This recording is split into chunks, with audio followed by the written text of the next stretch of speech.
Ladies and gentlemen, we are live. We're going to be discussing, a lot of you have sent me DMs or comments or whatever.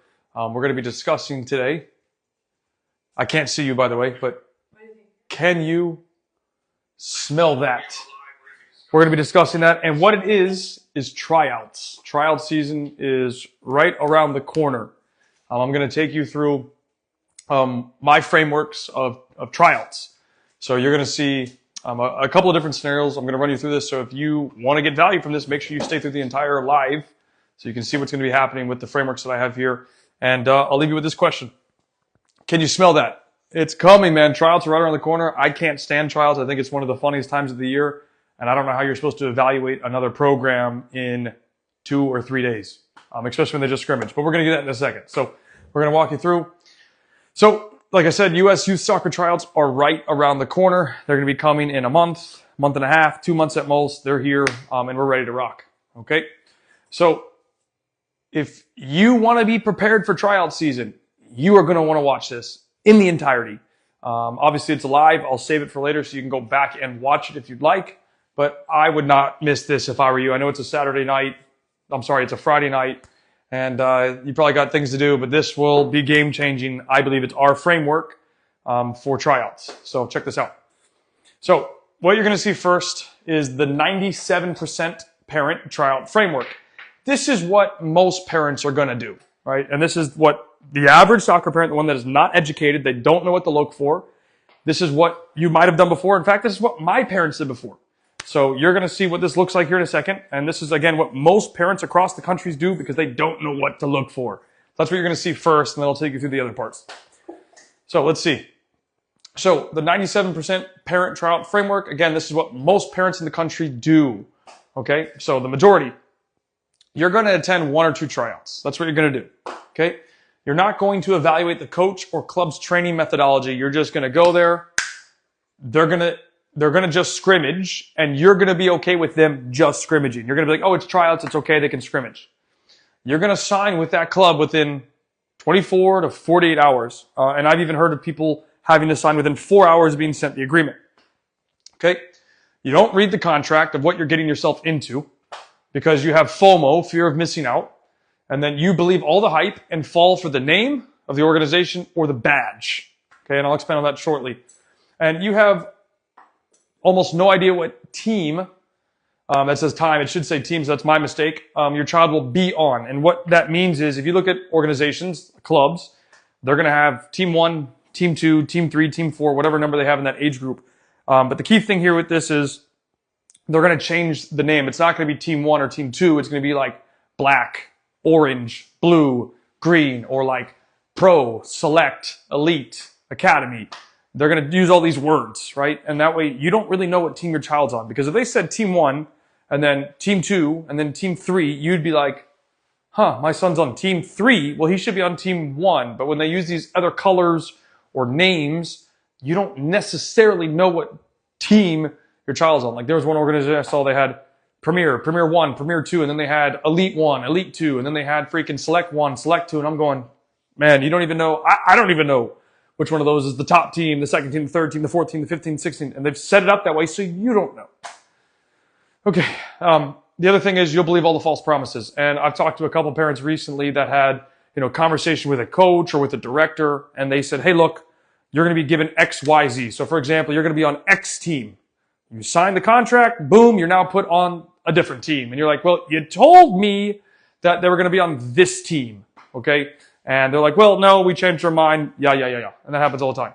And then the final piece would be, you paid the deposit. So they're going to say, hey, you owe us, just picking a number, right? You owe us $600 when we send you the contract. You sign the agreement. You have to pay the deposit. And you don't even think about it. You just receive it. You sign it. You stamp the approval and you send the money over.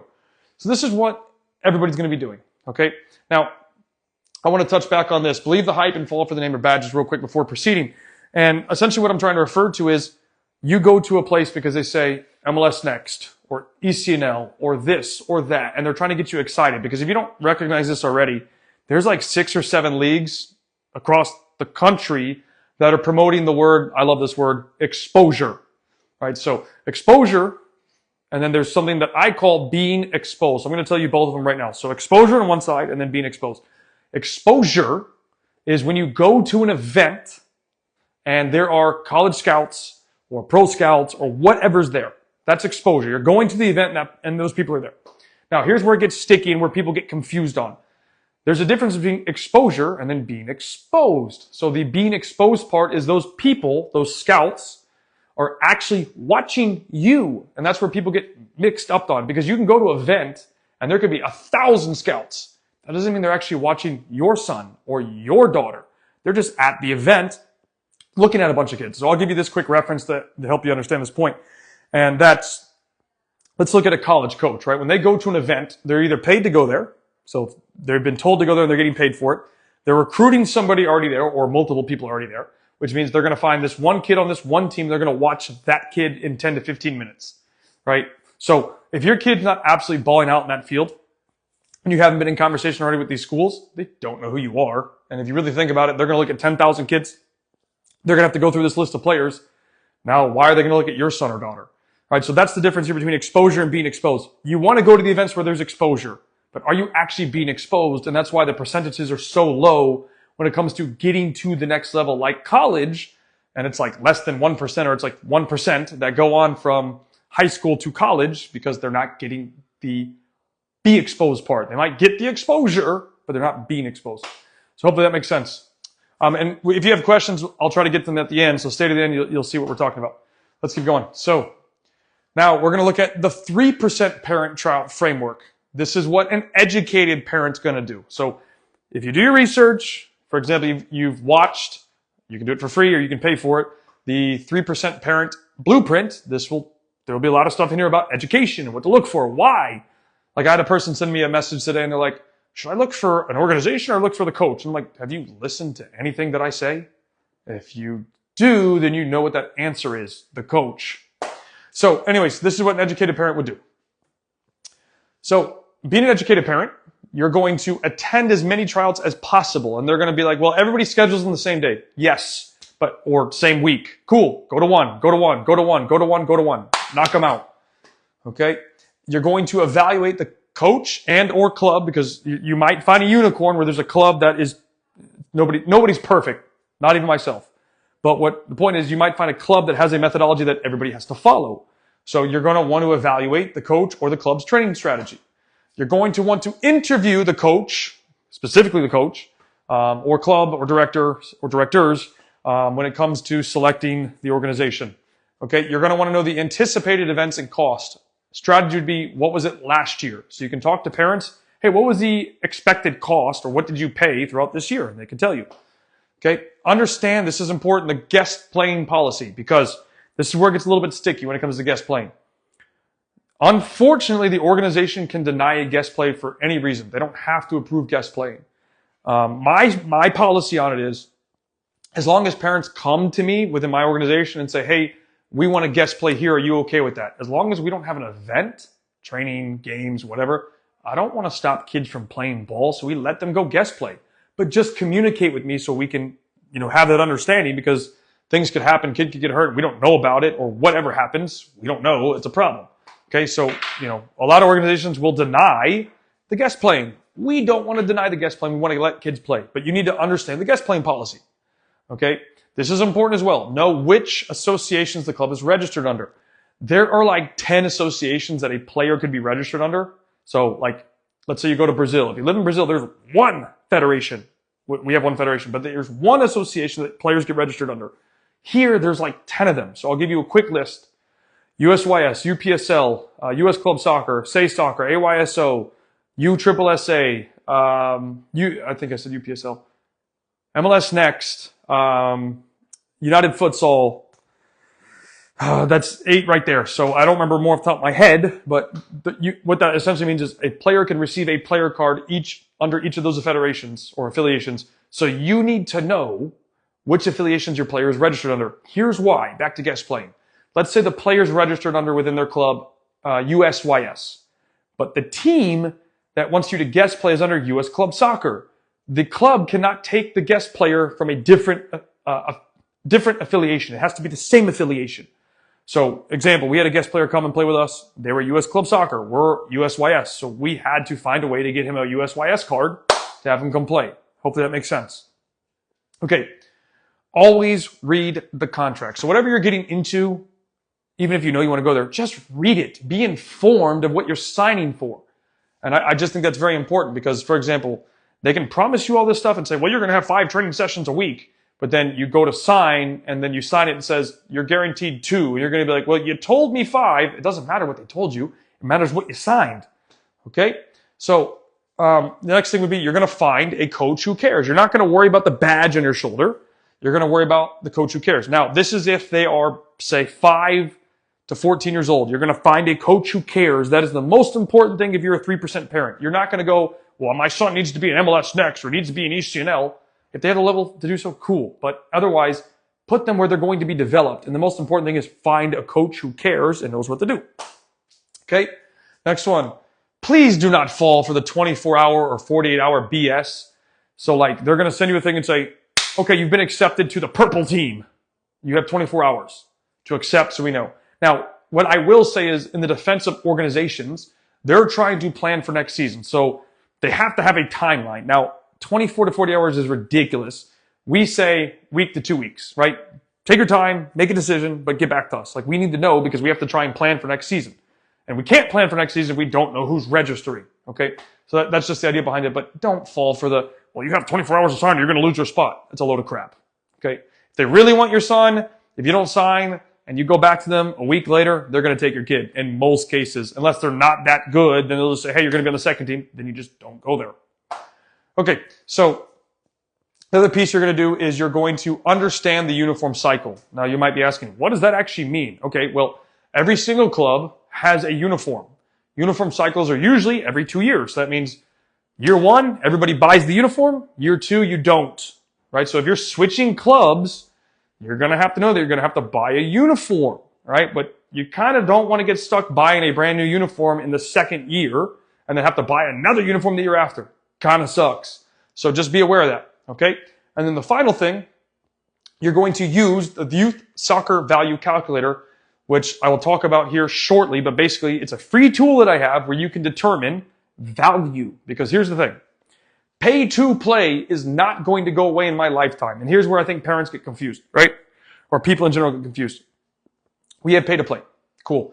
Everybody needs to get paid. Some people will do it for volunteer, some people won't, okay? Understand. Who's going to pay them? The organization or parents or somebody has to pay them to work. It's common sense. But what you can do is you can determine the value. So let's say you spend $2,000 a year for training and then games or whatever. I'm just picking a simple number. If you're paying that much money, $2K, then you need to be receiving greater value than $2,000. That's a win. If you're at break even, okay. If you're under that, then you're losing, right? And you don't want to be losing. So how do you determine that? Use the Youth Soccer Value Calculator, which you'll find out a little bit more shortly. Let's keep moving. Now, here's where if you want to be a top dog, this is where you're going to go be a 1% parent tryout framework. So not just a 3%, you're going to be a 1% parent. Like this is, you go above and beyond. And this is what a smart parent would do. Okay? Let's keep going. So there's a lot of stuff here. So you're going to do everything from the 3% parent tryout framework plus, and this is where it's going to go big time, okay? You're going to schedule training outside of tryouts to train with potential teams. So that probably sounds gibberish. I'll try to explain it to you. If you know that you want to go train with a couple of teams, right? Or you want to go try out for a couple of teams, right? Whatever. You're going to go schedule. You're going to go set up a date either before or after tryouts where you go train with the team. Right? So you get to see their actual training session, how the coach works with those kids, and so on and so forth. And then guess what? You can talk to the parents. Okay? So, second point, connect with parents of said team to gain insight regarding the experience. How is the coach? What type of events? What was the cost? All that type of stuff. You can then gather information when you're talking to them on the sideline. Okay? And like I said, you can understand all paid fees from the previous year from parents of said team. So you can say, hey, Jackie, how much did it cost last year? And she'll say, well, we spent about $2,000 on training. We spent about $3,000 on games plus travel. We spent $300 for uniforms. And you can start ballparking the number in your head, how much it's going to cost you. You're welcome. Okay, next one. If I was you, I would skip tryouts altogether unless they're you're using it for additional play time. So if you want your child to get more repetition of just playing with people they don't know and whatnot, cool, use it. Don't use tryouts as a way to actually evaluate unless they run tryouts like a training session, which I'm going to talk about here shortly. If they're just putting kids to scrimmage, I want you to think about this for a second. If they're just putting kids to scrimmage on a field, right? They take 30 kids, they put them on the field and say, hey, go play 99, and we're going to have subs, whatever. How are you going to evaluate what the coach is doing or how he trains and does all these details? You can't. He's going to be standing with a clipboard saying, okay, sub, next one, okay. That's what he's going to be doing, or no, right? But you want to see the training session, which we're going to get to in a little bit.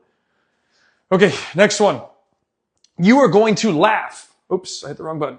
You are going to laugh at the 24 and 48 hour rule. Like they're going to send it to you and say, hey, you have 24 hours to sign. You're going to say, ha, ha, ha. Thanks for trying. And you're going to sign in 1 to 2 weeks or later.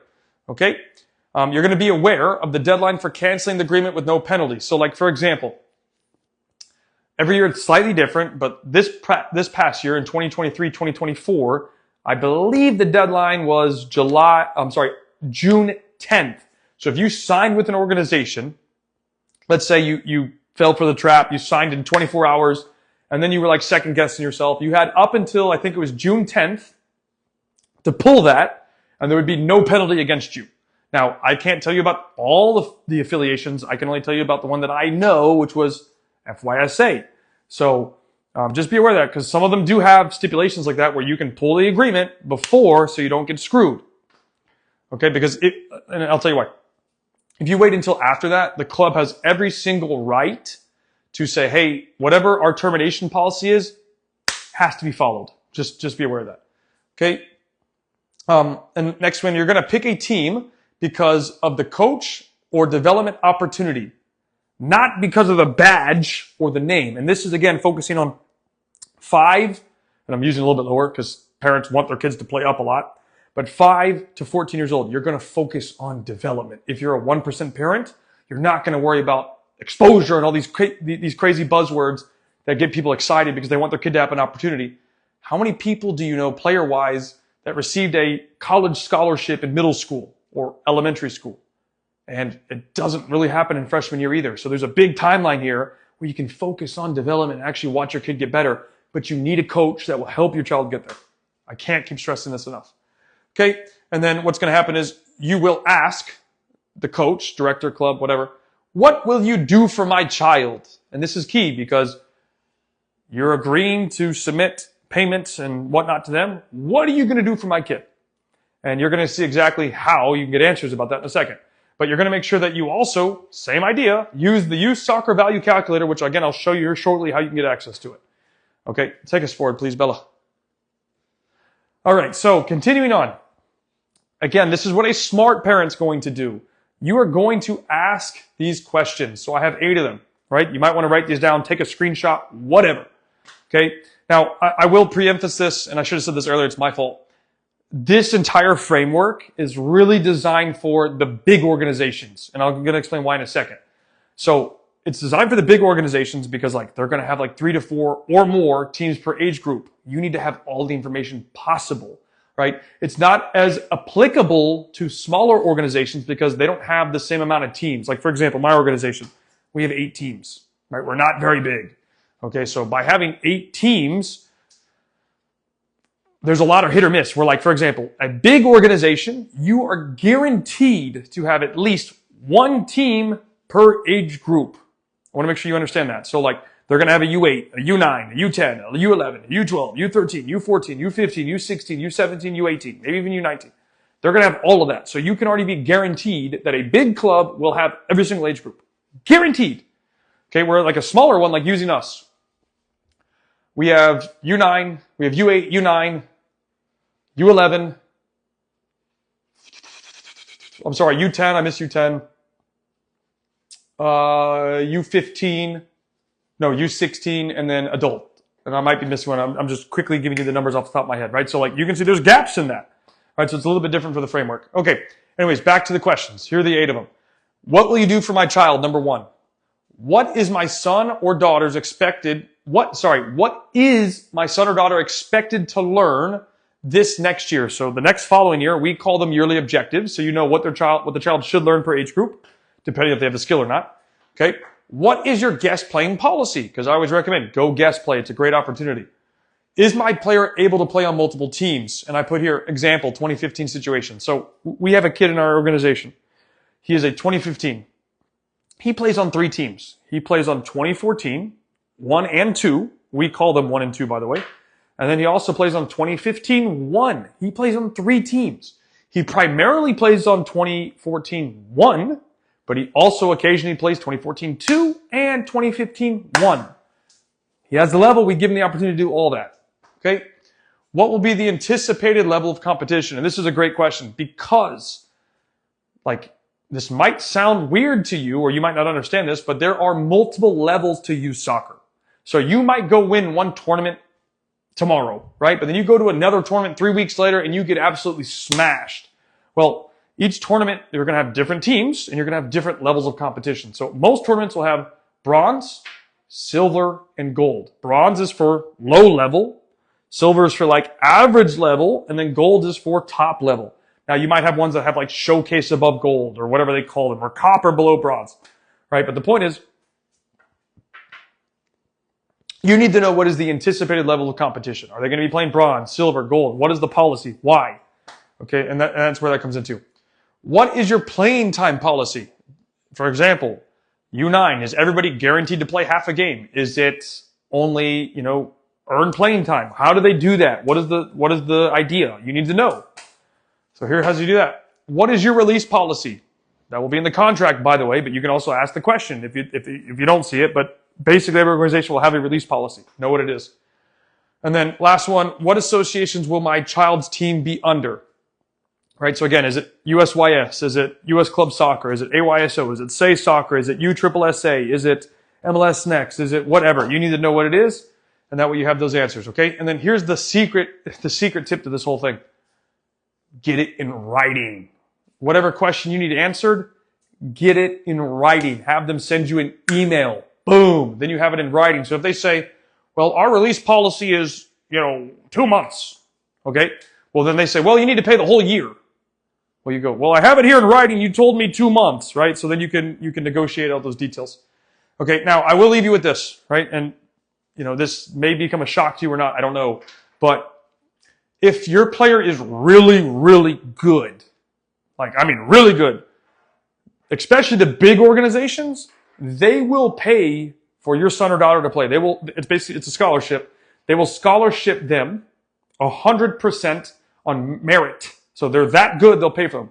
Just in Orlando, I've seen this happen now 15 times where a non-MLS academy, because MLS academies are free, or at least almost all of them, they will say, hey, we want this kid because they know that if they bring this kid into the club, they pay for the training, they pay for the games, they pay for the uniform, they pay for all that stuff. The only thing the parent might have to pay for is travel, right? But if they pay for that, that can help attract more kids, okay? And here's the catch. If that team that this kid on, and he can bring more, 1, but 2, if they win, they get to post it on social media. Hey, we won AYZ tournament. Hey, we won ABC League. Hey, we won this, we won that, we won this. You don't think that's going to bring attention? Because my experience tells me parents want to play for a winning team. Parents don't want to play for a losing team. That's just normal. Parents want to be, and kids want to be in a winning environment, not a losing environment. So if they can be posting all this stuff on social media about winning, people want to flock to that. Can you pass me forward, please? Okay, so if you're going to attend tryouts against what I told you, that's cool. But here's what you need to do. Think of tryouts as an employment interview. So when you go to a job and you're doing an interview, right? They're going to be asking you questions. You can ask questions back. You're in conversation here to see if it's a good fit, right? That's the entire point of this. So here's what I recommend you evaluate when you go to a tryout. Okay, first, if I was in your shoes, right, and I took my son or my daughter to a tryout, and I go up and I watch that the only thing they do is a little warm up, and then they just scrimmage the entire time, I'm pulling my kid off the field. Well, okay, I probably won't pull him off the field, but what I would do is be like, okay, scratch, that team's off, we're not going there anymore. I would advise you to do the same thing. Here's why. You want to see what their training session looks like. You need to know, do they what does the training look like? What type of training is it? Is it actually worthwhile to my child's development? Does the coach interact well with the kids? Or is he an ass, right? How does that process work? You need to know that. And the only way you can make that determination is by seeing what they do in training. All right, that's why I made the recommendation. If you're a 1% parent, you're going to set up trial periods outside of tryout window. Okay? Now, here's what a tryout should look like from my opinion, right? So I'm going to give you a very quick run through. You're going to have them do some sort of warm-up. So it might be like a physical warm-up. It might be laps. Whatever it is, everybody has their own thing that they do. Do it, right? Then they're going to do, my opinion, technical activation. So that's like juggling, dribbling, passing for 20, 30 minutes. They're going to be hitting that hard. Bam.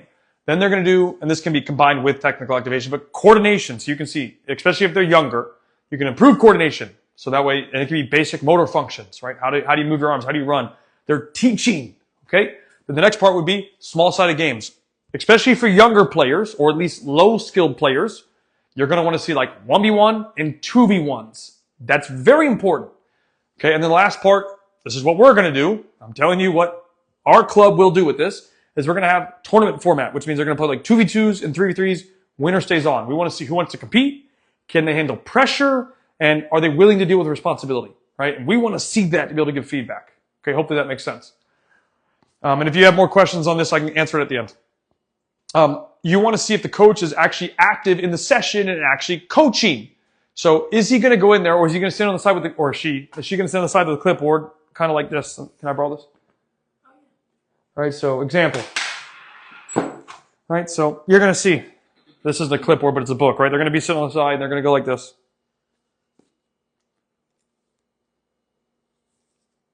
This is what you don't want. You want a coach involved in the session. Now, if they sometimes hit the bottom button here, it's no problem. Yep. If sometimes they have to go to the clipboard and actually go write some notes, that's fine. But you want to see them actually involved in the session, right? You want to see them involved. How do they interact with your kid? What are they doing? Why? Okay? Again, same thing. Look how the coach is behaving and acting in the session. How does he or she coach? Are they paying attention? Or, for example, you'll see this too.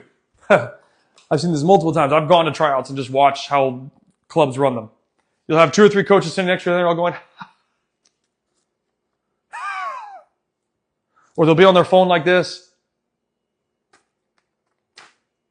Right? And they're not paying attention. You don't want that.